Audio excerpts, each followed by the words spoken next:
So 11th student, balance the following equation by oxidation number method. So ரொம்ப important. So கீழே கொடுத்துருக்கிற equation வந்து oxidation number மூலியமாக நம்ம பேலன்ஸ் பண்ண போகிறோம். ஸோ இதை ரிடாக்ஸ் ரியாக்ஷன் சொல்லுவாங்க. ரிடாக்ஸ் ரியாக்ஷன்னா ஒரே நேரத்தில் ஆக்சிடேஷனும் நடக்கும், ரிடக்ஷனும் நடக்கும். ஸோ முதல்ல இப்போ கொடுத்துருக்கிற ஈக்குவேஷனில் இருந்து எது ஆக்சிடேஷன் ஆகிருக்கு, எது ரிடக்ஷன் ஆகிருக்கு அப்படின்னு கண்டுபிடிக்கணும். அதுக்கு முதல்ல என்னென்ன எலமெண்ட்ஸ்லாம் இருக்குது அப்படின்னு பாருங்கள். அந்த எலமெண்ட்ஸுக்கு ஆக்சிடேஷன் நம்பர் கண்டுபிடிக்கணும். இப்போ இதில் கே அப்படின்னா பொட்டாசியம், சிஆர்னா குரோமியம், ஓனா ஆக்சிஜன். இதெல்லாம் எலமெண்ட்ஸ். நமக்கு தெரியும் கேக்கு வந்து 1, கேக்கு வந்து +1. அப்போ இங்கே 2 இருக்கிறதுனால 2 × 1 +2. இதுக்கு நேராக எழுதிக்கிடுங்க. சிஆருக்கு தெரியாதுன்னு வச்சுக்கிடுங்க, அதை எக்ஸ்ன்னு எடுத்துக்கிடுங்க. அதேமாதிரி ஆக்சிஜனுக்கு -2. ஸோ 7 இருக்கிறதுனால 7 × -2 -14 = 0 அப்படின்னு எடுத்தீங்கன்னா x = 14.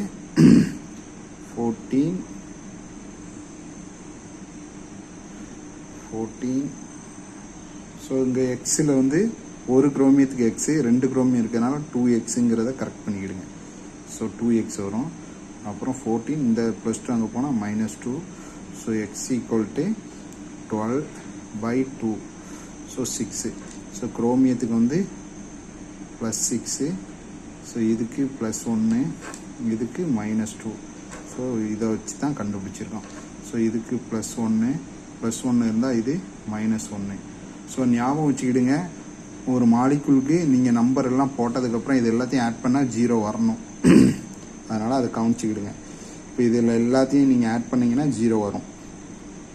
அதேமாதிரி ஹைட்ரஜனுக்கு +1 சல்ஃபேட்டுக்கு மொத்தமாக பார்க்கணும், சரிங்களா? சல்ஃபேட் அப்படின்னு பார்க்கணும், -2. அதேமாரி இதுலேயும் +1, இதுக்கும் -2 சல்ஃபேட்டுன்னு பார்க்கணும். குரோமியத்துக்கு இந்த இடத்துல பாருங்கள், இதில் உள்ளதை போட்டுறாதீங்க. குரோமியம் இந்த இடத்துல சல்ஃபேட் எத்தனை இருக்குது? 3 இருக்குது. 1க்கு வந்து -2, அப்போ 3 இருக்கிறதுனால -6. 3 × -2ன்னு வரும். என்ன, ஒரு சல்ஃபேட்டுக்கு -2, 3 × -2 -6. குரோமியத்துக்கு என்னன்னு தெரியாது, நீங்கள் 2 குரோமியம் இருக்கனால 2x = 0ன்னு வச்சிங்கன்னா 2x = 6, x = 6/2 3 ஆயிடுச்சு. இந்த இடத்துல +3. அதே மாதிரி ஒரு ஐக்கு வந்து -1, சரி ஆமாம் -1. 2 ஐ இருக்கிறதுனால 0 ஆயிடுது இந்த இடத்துல. அது எப்படின்னா ஒன்றும் இல்லை, ஒரே மாலிகுல்னால நான் சொல்லியிருக்கேன், மாலிகுல்னு பார்க்கும்போது கண்டிப்பாக அது என்ன ஆயிரும்? 0 ஆயிரும். ஒரு ஐக்கு +1, ஒரு ஐக்கு -1, அதனால் 0 ஆயிரும். ஸோ இது நீங்கள் கவனிக்க வேண்டியது. ஸோ இங்கே கனெக்ட் பண்ணிங்கன்னா இப்போ எது சேஞ்ச் ஆகிருக்குன்னு பாருங்கள், ஆக்சிடேஷன் நம்பர். இப்போ கே பார்த்தீங்கன்னா +1 தான் இருக்குது. குரோமியம் பாருங்கள், இங்கே +6 இருக்குது, இங்கே +3 தான் இருக்குது. அப்போ இதுதான் ரிடக்ஷன் ஆகிருக்கு. ஸோ குறைஞ்சா ரிடக்ஷன் ஞாபகம் வச்சுக்கிடுங்க. ரிடக்ஷன் எவ்வளோ ரிடக்ஷன் ஆகிருக்கு? 3 எலக்ட்ரான் லாஸ் ஆகிருக்கு, சரிங்களா? அது ஞாபகம் ரொம்ப முக்கியம். அதே மாதிரி ஆக்சிடேஷன் பார்க்கணும். சேமாக தான் இருக்குது. ஆக்சிடேஷன் பாருங்கள், இது -1 இருக்குது, இங்கே 0 இருக்குது. அப்போ இதுதான் ஆக்சிடேஷன். ஸோ எவ்வளவு? இங்கே -1, இங்கே 0. அப்போ ஒரே ஒரு எலக்ட்ரான் வந்து ஆக்சிடைஸ் ஆகிருக்குது, சரிங்களா? ஸோ இந்த லாஜிக் நல்லா தெரியணும். ரிடக்ஷன் பாருங்கள், +6லேருந்து +3 ஆனதுனால 3 எலக்ட்ரானாக வாங்கியிருக்குன்னு அர்த்தம். ஸோ ரெடியூஸ் ஆகிருக்கு. இதில் சிம்பிளாக +6லேருந்து +3 குறைஞ்சா ரெடியூஸ்னால் குறையிறது, ஞாபகம் வச்சுக்கிடுங்க. இது ஆக்சிடைஸ், ஒரு எலக்ட்ரான் வந்து ஆக்சிடைஸ் ஆகிருக்கு. சரி, இப்போ திரும்ப அந்த ஈக்குவேஷன் அப்படியே எழுதிட்டேன். இப்போ எதில் பார்க்கணுன்னா அந்த ஆக்சிடேஷன் ரிடக்ஷன் ஆகிருக்குல்ல, அந்த மாலிகுல் பாருங்கள். ஸோ இந்த மாலிகுல் பேலன்ஸாக இருக்கான்னு பார்க்கணும்.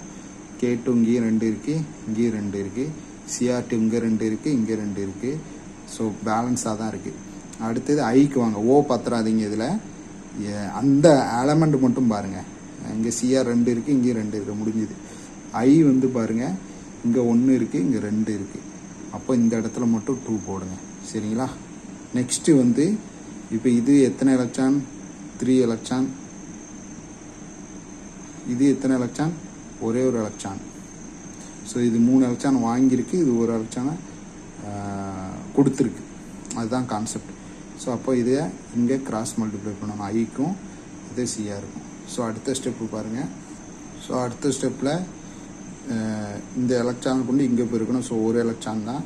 அடுத்து இந்த எலக்ட்ரானை கொண்டு இதில் போயிருக்கணும். ஆல்ரெடி 2 இருக்கிறதுனால 3 2s 6ன்னு வரும். ஸோ இப்போ பேலன்ஸ் பண்ணுங்கள் ஒவ்வொன்றா. பொட்டாசியம் இங்கே 2 இருக்குது, இங்கே 2 இருக்குது, பேலன்ஸ் ஆயிடுச்சு. குரோமியம் இங்கே 2 இருக்குது, 2 பேலன்ஸ் ஆயிடுச்சு. ஆக்சிஜனை லாஸ்ட்டு பண்ணுவோம். கே வந்து இங்கே 6 இருக்குது, இங்கே 2 தான் இருக்குது. இப்போ 3 போட்டிங்கன்னா 3 2s 6 ஆயிரும். அதுக்கு அடுத்து பாருங்கள் ஐ இங்கே 6 இருக்குது, இங்கே 2 தான் இருக்குது. அப்போ 3 போட்டிங்கன்னா 3 2s 6 பேலன்ஸ் ஆயிடுச்சு.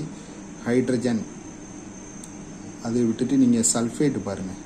சல்ஃபேட்டு ஹைட்ரஜனே ஆக்சிஜனே எப்போதும் லாஸ்ட்டு பண்ணால் அவங்களுக்கு ஈஸியாக இருக்கும். சல்ஃபேட் இங்கே 1 தான் இருக்குது, ஆனால் இங்கே 3 இருக்குது. அப்போ என்ன பண்ணலாம்? சல்ஃபேட்டு இங்கே 3 இருக்குது, இங்கே 1 தான் இருக்குது. அப்போ என்ன செய்யணும்? 3ஆல் மல்டிப்ளை பண்ணணும். சரி, சல்ஃபேட் வந்து இங்கே த்ரைஸ் 3 இருக்குது, இங்கே இந்த 3 வரும் இல்லையா? அப்போ 6 இருக்குது, இங்கே அப்போ 6 போடணும். என்ன பண்ணணும்? 6. ஸோ அடுத்தது ஹைட்ரஜன் பாருங்கள். ஹைட்ரஜன் 6 2s 12 இருக்குது, இங்கே 2 தான் இருக்குது. அப்போ இங்கேயும் 6 போடணும். ஸோ நல்லா கவனிச்சுடுங்க. 6 2s 12 ஹைட்ரஜன், இங்கேயும் 6 2s 12 ஹைட்ரஜன். எந்த இடத்துல நிப்பாட்டுறீங்களோ அந்த இடத்துலேருந்து மறுபடியும் ஆரம்பிக்கணும். ஸோ இப்போ வந்து கிட்டத்தட்ட எல்லாமே பேலன்ஸ் ஆகிடுச்சுன்னு நிற்கணும். ஒரு வாட்டி செக். ஆக்சிஜன் இப்போ பார்க்கணும், சரிங்களா? ஸோ ஆக்சிஜன் சல்ஃபேட்டை விட்டுருங்க. சல்ஃபேட் உள்ள ஆக்சிஜன் கன்சிடர் பண்ணிடுறாங்க. இங்கே ஆக்சிஜன் 7 இருக்குது, ஆனால் இங்கே எத்தனை இருக்குது? 6 தான் இருக்குது. அப்போ 7 ஆக்கிடுங்க. 7 ஆயிடுச்சு. ஆனால் அதுக்கு பக்கத்தில் பாருங்கள், ஏன்னா இதில் போடுறதுனால இது அஃபெக்ட் ஆகும். இப்போ ஹைட்ரஜன் வந்து 14 ஆயிடுச்சு. ஸோ இங்கே வந்து என்ன செஞ்சுருங்க? 7 போட்டுருங்க. So 7 2s 14. அப்போ திரும்பவும் எது அஃபெக்ட் ஆகுது? இதில் 7 போட்டிங்கன்னா திரும்ப இது அஃபெக்ட் ஆகுது. அப்போ ஸோ இந்த இடத்துல மறுபடியும் திரும்ப பாருங்கள். கே வந்து இந்த இடத்துல 2 தான் இருக்குது, 2 6 8 இருக்குது, இங்கே 6 இருக்குது, இங்கே 2 இருக்குது, 8 இருக்குது, இங்கே வந்து 6 இருக்குது. அப்போ என்ன பண்ணலாம்? இதை 4 ஆக்கிடலாம். 4 2s 8. அதேமாரி இதுவும் 8. ஸோ அவ்வளோதான். இப்போ எல்லாமே இப்போ கொடுத்துருக்க இதை திரும்ப, ஏன்னா சேஞ்ச் பண்ணியிருக்கீங்களே அதை திரும்ப எழுதுங்க. ஸோ கீழே எழுதியிருக்கேன் திரும்ப. இதுதான் பேலன்ஸ்டு ஈக்குவேஷன், அவ்வளோதான். ஸோ நீங்கள் கவனிக்க வேண்டியது திரும்ப ஒரு திருப்ப என்ன செஞ்சுக்கிடுங்க? செக் பண்ணிக்கிடுங்க 2 சைடு, இது ரியாக்டன் சைடு, ப்ராடக்ட் சைடு. ஸோ ரொம்ப கன்ஃபியூஸ் ஆகிற மாதிரி இருக்கும், ஆனால் very very easy. So first ஸ்டெப்பில் எது ஆக்சிடேஷன் ஆகிருக்கு, எது ரிடக்ஷன் ஆகிருக்குன்னு கண்டுபிடிக்கிறீங்க. கண்டுபிடிச்சிட்டு எந்த எலமெண்ட்ஸ் ரிடக்ஷன் ஆகிருக்கோ, எந்த எலமெண்ட்ஸ் ஆக்சிடைஸ் ஆகிருக்கோ அதை முதல்ல பேலன்ஸ் பண்ணுறீங்க. அதை பண்ணோம், சரிங்களா? இப்போ ஐ வந்து இந்த சைடு 1 இருந்தது, ஸோ 2ஆல் மல்டிப்ளை பண்ணிங்க. நெக்ஸ்ட்டு அடுத்த ஸ்டெப்பில் என்ன பண்ணீங்க? எவ்வளோ எலக்ட்ரான் லாஸ் ஆகிருக்கோ, இப்போ இதில் 3 எலக்ட்ரான் லாஸ் ஆகிருக்கு, இது ஒரு எலக்ட்ரான் கெயின் ஆகிருக்கு. இது லாஸு, இது gain. Loss of electron reduction, gain of electron oxidation. So இந்த கான்செப்டில் ஸோ என்ன ஆகிருது? சாரி, தப்பாக சொல்லிட்டேன். இதுதான் கெயின். 3 எலக்ட்ரான் கெயின் ஆகிருக்கு, இது ஒரு எலக்ட்ரான் வாங்கியிருக்கு, சரிங்களா? இது ரிடக்ஷன், இது ஆக்சிடேஷன். சரி, ஸோ என்ன ஆகும்? இப்போ கிராஸ் மல்டிப்ளையில் இந்த 1 குரோமியத்துக்கு போடணும், இந்த 3 எலக்ட்ரானை ஐக்கு போடணும், சரிங்களா? போட்டிங்கன்னா ஆல்ரெடி இந்த 3 இங்கே போடணும், 2 இருக்குது, அதனால் 3 2s 6. ஸோ போட்டு இங்கே 1 தான், எந்த சேஞ்சுமே இருக்காது. ரியாக்ஷன் எழுதிட்டேன். அதுக்கப்புறம் தான் 2 சைடை நான் என்ன செஞ்சேன்? பார்க்க ஆரம்பித்தேன். K2 இங்கே 2 இருக்குது அப்படின்னு சொல்லி பார்த்து ஃபில் பண்ணோம். தேங்க்யூ.